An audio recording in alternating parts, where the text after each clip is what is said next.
찬양의 가사처럼 알 사람이 없는 그런 은혜가 우리 예배 가운데 있기를 소망합니다.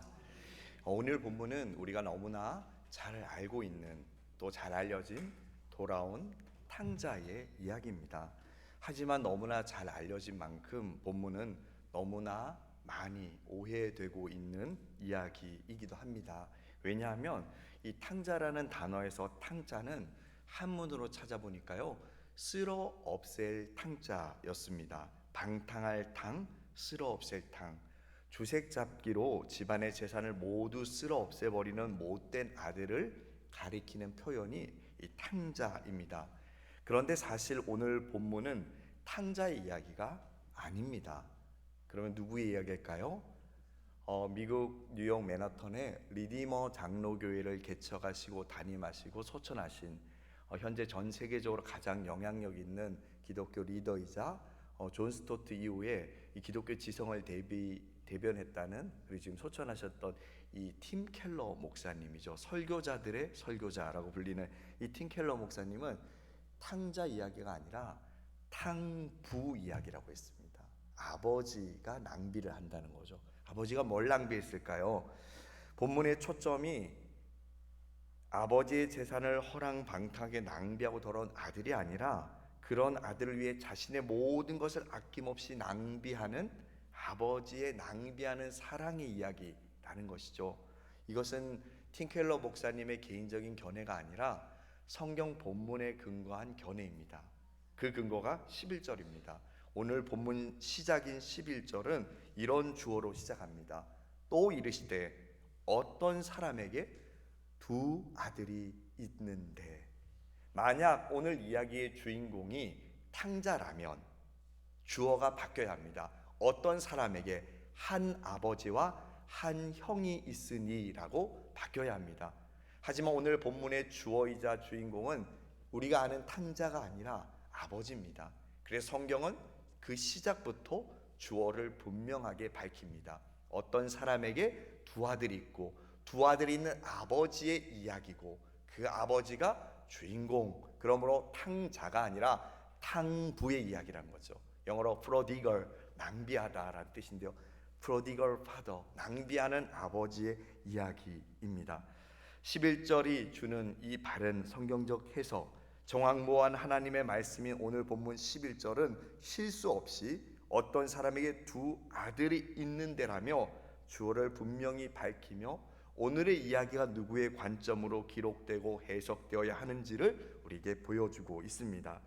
오늘 본문의 주인공뿐 아니라 우리 인생과 우리 영혼의 주인공 역시 탕자인 우리가 아니라 우리를 기다리고 우리를 위해 모든 것을 낭비하시는 아버지, 탕부가 주인공이심을 우리는 기억해야 합니다. 탕자가 돌아올 수 있었던 것은 그가 돌아오고 싶어서가 아니라 기다려주시는 아버지가 있었기 때문이고요, 우리가 하나님께로 돌아올 수 있는 것 역시 우리가 오고 싶다고, 가고 싶다고 천국 갈 수 있나요? 아니죠. 우리를 기다리시는 아버지께서 우리를 불러주시기에 우리는 믿을 수 있고 천국에 갈 수 있는 것입니다. 이 사실을 믿으신다면 이제 탕부의 이야기를 함께 들어보고자 합니다. 12절을 보시면요, 둘째 아들이 아버지에게 재산 분할을 요구합니다. 살아계실 때 주면 증여고 돌아가서 주시면 상속이죠. 자, 상속이 아니라 증여를 요구하는데요, 이렇게 말합니다. 아버지, 재산 중에서 내게 돌아올 분깃을 내게 주소서. 저는 확신하는데 이렇게 공손하게 말하지 않았을 겁니다. 아주 버릇없이 달라고 때를 썼을 것 같은데요, 여기서 내게 돌아올 분깃이란 무엇이고 어느 정도였을까요? 율법에 따르면요, 유산 상속에서 장자는, 첫째는 나머지 자녀들의 2배를 받습니다. 따라서 아들이 둘이 있다면 아버지의 재산 중에서 3분의 2는 장남의 것이 되고요, 3분의 1은 자남의 것이 됩니다. 그럼 이 둘째가 받을 것은 아버지 재산의 3분의 1입니다. 그런데 이것은 상속, 사후 상속이고 살아계실 때 받고자 증여를 원하면 거기서 3분의 1로 줄어듭니다. 다시 말해서 살아계실 때 요구하면 3분의 1이 아니라 거기서 3분의 1이니까 9분의 1밖에 받지 못하게 됩니다. 그럼에도 이 아들은 그것을 요구해서 아버지 재산 중 9분의 1을 챙겨서 받습니다. 그런데 당시 사회에서 살아계신 부모님에게 재산을 요구해서 받는 것은 비상식적이고 무례한 결례입니다. 오늘날도 집에 갔는데 자녀에게 아버지 재산 중 얼마 보내세요 계좌번호가 도착하면 예배에서 받은 은혜가 쉽게 잊혀질 수 있을 겁니다. 그런 일을 아직 안 당하셨다면 당하지 않기를 축복합니다. 예, 아멘 하셨. 감사합니다.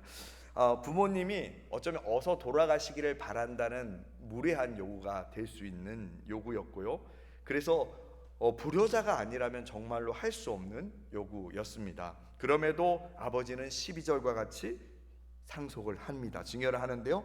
독특한 기록이 나옵니다. 12절에 그 살림을 재산을 뭐라고요? 각각 나눠줬다고 합니다. 아들이 둘이면 각각, 둘째뿐 아니라 요구하지 않는 첫째에게도 재산을 주었답니다. 아니 왜 달라고 하지 않는 첫째까지 줬을까요?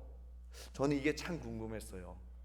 형이 질투할까봐? 아니 어차피 형의 몫은 변하지 않아요. 첫째는 그것을 달라고 할 이유가 없어요. 가만히 있어도 다 자기 거니까. 근데 왜 아버지는 굳이 요구하지 않는 첫째에게도 각각 줬을까요? 아까 말씀드렸죠. 살아있는 아버지에게 요구하면 불효자로 동네에 낙인 찍혀요.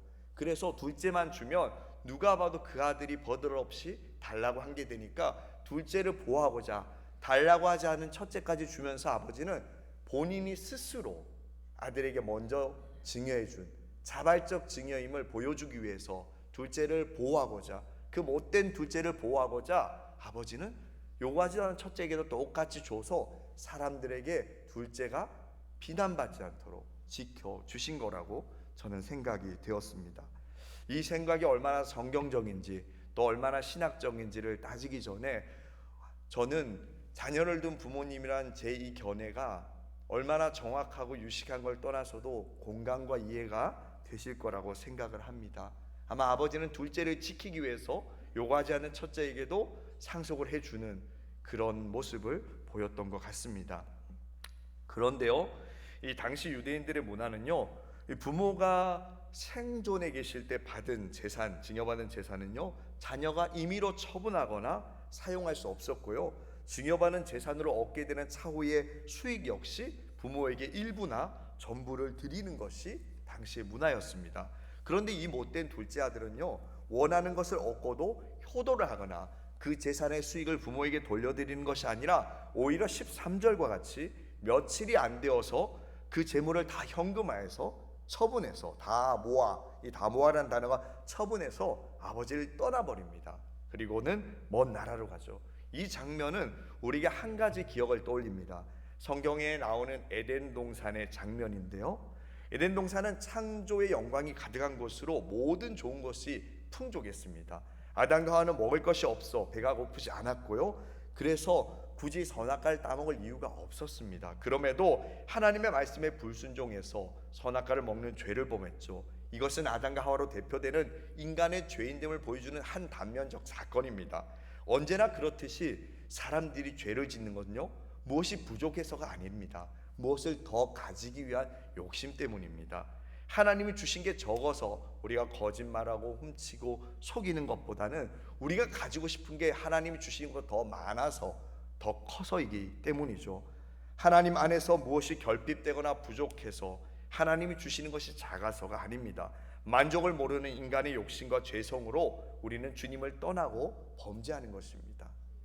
탕자 역시 자신의 욕망에 이끌려서 아버지를 떠나 아버지의 잔소리와 아버지의 훈계와 율례와 법도와 계명이 없는 곳으로 가면 행복할 것이라고 믿고 먼 나라로 떠납니다. 그러나 현실은 정반대였습니다. 아버지를 떠난 그를 기다리는 것은 무엇이었죠? 고난과 슬픔입니다. 이것은 하나님 아버지를 떠난 모든 인생들의 결국이자 미래입니다. 그래서 우리는 이렇게 노래하죠. 멀리 멀리 갔더니 처량하고 고나여 슬프고도 외로워 정처시다니니. 찬송가 387장 1절의 가사인데요, 집 떠나면 고생이듯이 주님을 떠나면 고생뿐입니다. 오직 주님 안에만 참된 안식과 행복이 있습니다. 그러므로 하나님의 자녀에게서 최고의 복은 언제나 하나님과 연합이자 동행인 것이죠. 우리는 그것이면 충분합니다. 아버지를 떠난 아들에게는 정말로 멀리 갔더니 처량하고 고나해지는 일이 발생합니다. 그가 간 그 나라에 흉년이 찾아온 겁니다.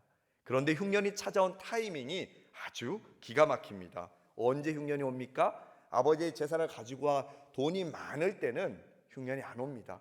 하지만 14절에 나오는 것처럼 그가 아버지의 재산을 다 탕진하자마자 기다렸다는 듯이 흉년이, 하나님이 준비하신 흉년이 그를 연단합니다. 마치 돈이 있고 잘 나갈 때는 건강하고 행복했는데 재산을 잃자 건강도 친구도 다 떠나버리는 것과 같은 것이죠. 직장 생활하고 사회활동하고 왕성하게 잘 나갈 때는 친구들 연락도 많이 오고 시간도 많고 건강도 물질도 여유가 있지만 은퇴하고 병들고 늙으니까 사람도 떠나고 건강도 떠나고 힘도 빠지는 것처럼 탕자 역시 돈이 있을 때는 풍년이었는데요, 돈이 떨어지자 갑자기 흉년이 옵니다. 이것은 우연이 아니라 하나님의 계획하신 섭리였고요, 하나님이 준비하신 흉년이었습니다. 누구도 하나님의 징계를 피할 수 없음을 보여주는 장면이죠.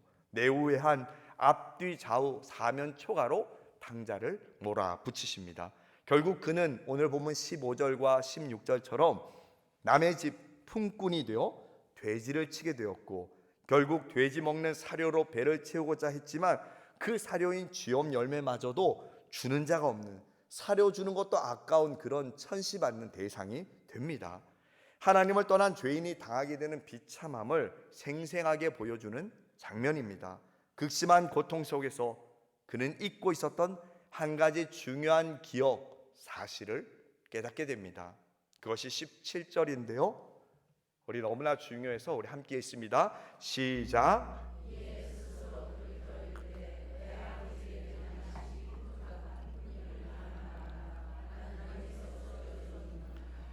극심한 고난 속에서 품꾼인 자신에게 돼지 사료도 주지 않는 못된 주인을 만나고서야 깨닫습니다. 우리 아버지가 얼마나 자비로운 분인지, 종들에게도 관대하셨던 양식이 풍족한 품꾼, 아버지의 품꾼들은 모두 양식이 풍족하고 아버지의 자비로움으로 배가 불렀던 기억을 떠올리면서 내가 아버지의 아들이 아니라 이제는 아버지의 품꾼이 되어도 족하도다라는 고백을 합니다. 그렇습니다. 그가 돌아갈 수 있었던 이유가 여기에 나옵니다. 아버지의 자비로움. 탕자가 아버지에게 돌아갈 수 있었던 이유는요, 품꾼들에게 조차 관대하셨던 아버지의 자비로운 성품에 대한 믿음 때문이었습니다. 우리는 이것을 하나님의 속성과 성품에 대한 믿음이라고 합니다. 오늘 우리가 하나님께로 올 수 있는 것은요, 내 실수를 깨닫고 잘 살 수 있는 방법을 발견해서가 아니라 그런 나를 받아주시는 아버지에 대한 믿음, 하나님의 자비와 용서에 대한 확신이 우리의 믿음의 이유요 근거인 것이죠. 그 믿음이 있을 때 우리는 아버지 하나님께 다시 돌아갈 수가 있습니다. 그래서 사람의 회개는 자신의 결단과 의지가 아니라 하나님의 성품과 속성에 달려 있는 것이죠. 아버지의 자비하심을 기억하고 그것을 믿고 돌아온 탕자는 아버지에 대한 사과와 자신의 삶에 대한 회개의 진정성을 표현합니다. 그것이 본문 19절입니다. 지금부터는 아버지의 아들이라 일컬음을 감당하지 못하겠나이다. 나를 품꾼의 하나로 보소서 하리라 하고, 이 표현은요, 감정적인 표현이나 정서적인 표현이 아닙니다. 여기는 아주 중요한 법적인 선언이 담겨 있습니다. 아까 제가 말씀드렸죠, 3분의 1을 받는데 살아있을 때 상속이 아닌 증여를 받으면 그것이 3분의 1이니까 9분의 1입니다. 그러면 탕자가 집에 돌아오면요, 아직 자신의 재산으로 9분의 2가 남아있는 것입니다. 그 얘기는 9분의 2에 대한 권리가 있었던 것입니다. 그럼에도 그가 이제 이 고백, 품꾼의 하나가 되겠다는 것은 9분의 2에 대한 권리를 포기하겠다는 것입니다. 아버지의 재산의 9분의 2에 대한 소유권을 형에게 넘기겠다는 표현이고요, 상속 포기 각서를 그가 쓰고 있는 것입니다. 결코 이 말은 형식적이거나 수사적이거나 감정적인 표현이 아니었습니다. 그 이상의 약속이고 선언이고 고백이고 다짐이었습니다. 이처럼 참된 회개의 증거는요, 회개함으로 잃어버릴 것들을 아까워하지 않는 것입니다. 품꾼의 하나로가 되겠다는 이 고백 속에는 그의 회개가 얼마나 진정성 있는 권리 포기인지를 모두가 알 수 있었습니다. 그러나 이런 아들의 권리 포기 선언을 들은 아버지의 반응은 첫째 아들을 포함한 다른 모든 이들의 기대를 뒤엎습니다. 품꾼의 하나로 보소서 하리라는 둘째의 말을 듣는 순간 첫째 아들은 녹음기를 찾았을 겁니다. 당시 녹음기가 없었겠지만 필사라도 공증이라도 받으려고 마음이 바뀌기 전에 들었지 하며 친구들을 불렀을 겁니다. 그런데요, 그것 역시 아버지가 인정할 때 효력이 발생했기에 아버지의 다음 말이 중요했습니다. 근데 아버지는요, 기대를 깨는 상식밖에 말을 합니다. 형이나 동네 사람들이 당시의 문화에 돌아오면 멍석마리에서 회초리를 치거나 그리고 나서 최소한의 입에 풀칠만 해서 생명만 연명해 주리라고 다들 예상했습니다. 그러나 아버지는요, 돌아온 아들에게 전과 동일한 신분과 권리가 있음을 행동으로 보여주십니다. 그것이 본문 22절과 23절입니다.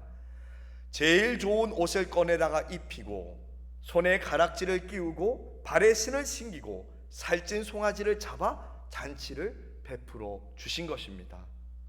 이것이 하나님께 돌아오는 우리를 위해 예비된 하나님의 복이고 약속이죠. 말씀을 맺기 전에 제가 참 좋아하는 그림 하나, 우리 성도님들은 너무 제가 좋아하니까 2개 보여드리겠습니다. 첫 번째 그림은요, 돌아온 탕자 이야기입니다. 저 세 분이 나오죠? 가운데가 누굴까요? 아버지. 그리고 아버지가 안고 있는 게 돌아온 탕자 둘째. 그럼 저 벽에 기대고 힐끔 못마땅하게 쳐다보는 건 누구죠? 큰아들이죠.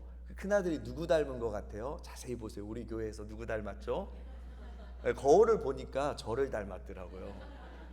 예, 이 그림은요, 제가 사개오 설교할 때 보여드렸던 독일의 이 사제이자 화가인 지더 쾌거 목사님 작품인데요, 우리의 모습은 이 그림에 등장하는 세 사람 중에 과연 누구일까요? 누구에 가까울까요? 한번 묵상해 보기를 원하는데요, 저는 세 사람 모두가 우리의 모습을 보여주고 있다고 생각합니다. 과거 거듭나기 전에 우리는 아마 저 품에 안긴 탕자와 같은 둘째 아들이었을 거고요, 지금은 첫째 아들에서 아버지로 변화되어가는 어느 한 지점에 우리의 모습이 있지는 않은지 그림의 행간을 읽어보게 됩니다. 두 번째 그림입니다. 이것은요, 네덜란드의 화가, 이 빛의 화가라고 하는 렘브란트의 작품인데요, 그의 노년에 그가 오늘 본문 탕자 이야기, 이 탕부의 이야기를 배경으로 그린 작품입니다. 이 그림에서 화가가 렘브란트가 강조하는 게 뭘까요? 렘브란트는 돌아온 탕자를 향한 첫째 아들을 포함한 주변 사람들의 따갑고 싸늘하고 차가운 시선과 태도를 그렸고요, 그리고 그와는 대조되는 아버지의 따뜻한 사랑과 자비의 포음을 그림에 담아냅니다. 저는 이 그림에서 보이지는 않지만 우리가 꼭 보아야 하고 분명히 존재했던 한 곳에 주목하기를 원합니다. 그게 뭘까요? 오늘 주보에 나와 있죠? 설교의 제목입니다. 아버지의 등입니다. 이 그림에는 아버지의 등은 보이지 않습니다. 하지만 이 아버지의 등을 향하고 있는 것이 무엇입니까?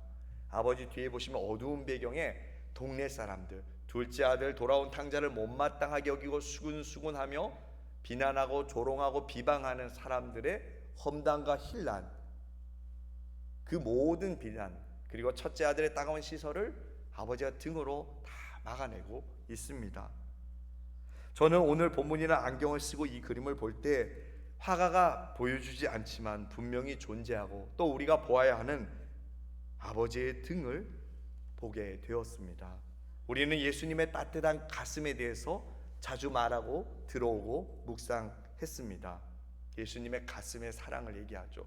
하지만 예수님은 가슴으로만 우리를 품으시고 사랑하는 것이 아니라 예수님의 등으로도 우리를 사랑하십니다. 그 예수님의 등은요, 우리를 위해서 우리의 죄를 지고 십자가를 지고 채찍을 맞은 등이기 때문입니다. 우리가 주님의 품에 가슴에 안길 수 있는 것은요, 그 반대편의 등, 주님의 등이 우리를 막아주고 계시기 때문입니다. 그러므로 우리는 어떻게 해야 할까요? 우리도 가슴으로 사랑할 뿐 아니라 이제는 등으로 사랑하는 우리가 되었으면 좋겠습니다.